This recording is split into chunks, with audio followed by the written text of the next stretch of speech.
Not join our social media handle, what are you waiting for? Kindly go ahead and subscribe, like, comment, share, and also remember to on your notification button so that whenever our news drop, you will be the first. We'll collect them all. Let's go down to the news proper as it is hot. Tinubu urged to withdraw charges against Nnamdi Kanu. Apes Igbo Social Cultural Organization, Ohaneze Ndi Igbo, has appealed to President Bola Tinubu to withdraw charges against Nnamdi Kanu, the leader of the indigenous people of Biafra. The appeal is a fallout of the recent release of Sunday Adeyemo, popularly known as Sunday Igboho, a Yoruba Nation activist from Benue prison. Ohaneze Ndigbo expressed appreciation for the contribution of Yoruba leaders such as former President Olusegun Obasanjo, Professor Banji Akintoye, Professor Wole Soyinka, and Pa Ayo Adebanjo towards the release of Sunday Igboho. The organization recalled its plea, including one on October 1st, 2023 Independence Day for the release of both Nnamdi Kanu and Sunday Igboho, noted that it is naturally expected that the consideration granted to Igboho should be extended to Kanu. In a press statement issued by Mazi Okechukwu Isiguzoro, the Secretary General of Ohaneze Ndigbo, yesterday, the organization commended President Talon of Benin Republic for the release of Sunday Igboho through the interventions of Yoruba leadership and political leaders. Ohaneze Ndigbo believe that this is an opportunity time for President Bola Ahmed Tinubu to demonstrate similar gestures and drop all charges against Mazi Nnamdi Kanu, allowing him to regain his freedom. The release of Nnamdi Kanu will play a pivotal role in restoring peace in the southeast region and help address the prevailing security challenges.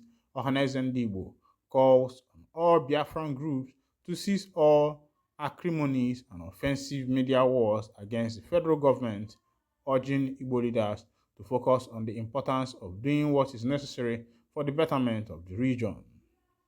Ohaneze Ndigbo firmly believes that President Tinubu will be hailed as a national hero if he seizes this opportunity to release Nnamdi Kanu. The organization acknowledges that Nigerians who felt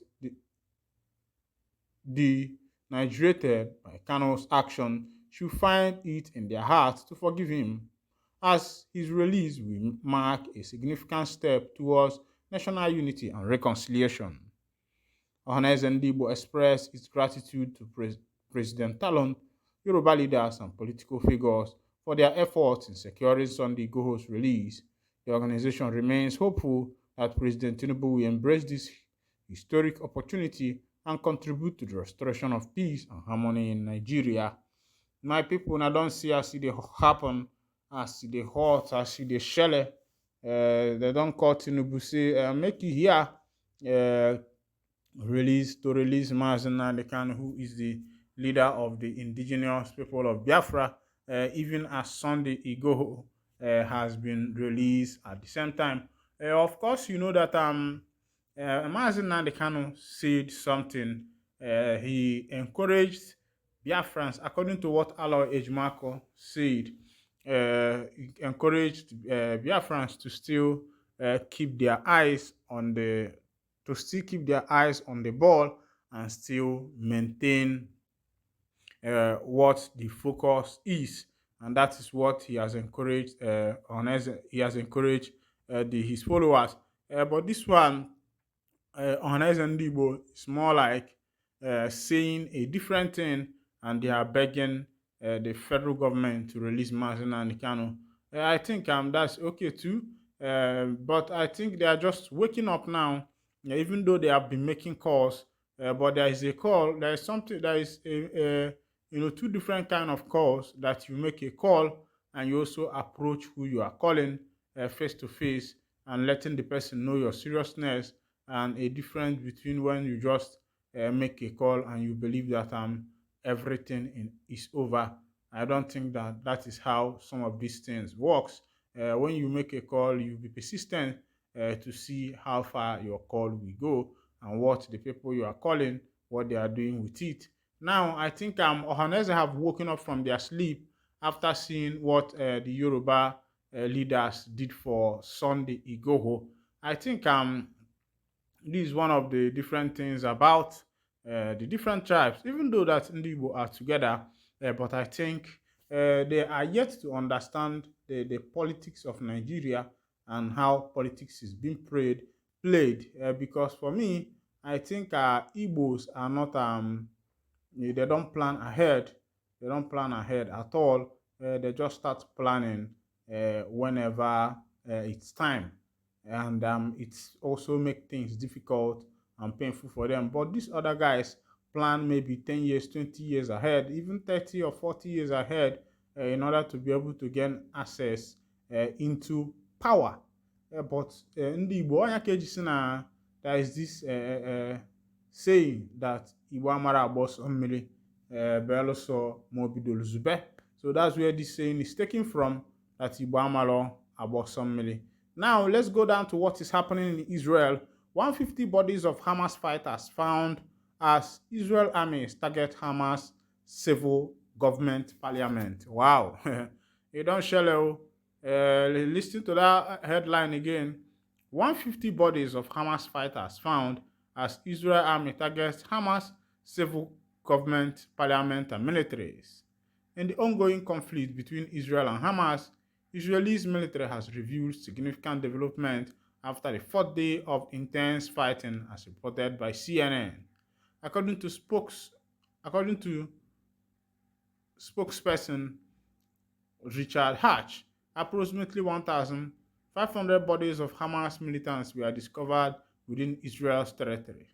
Discovery came after Israel claimed to have largely gained control in the country's south, regaining authority over the border.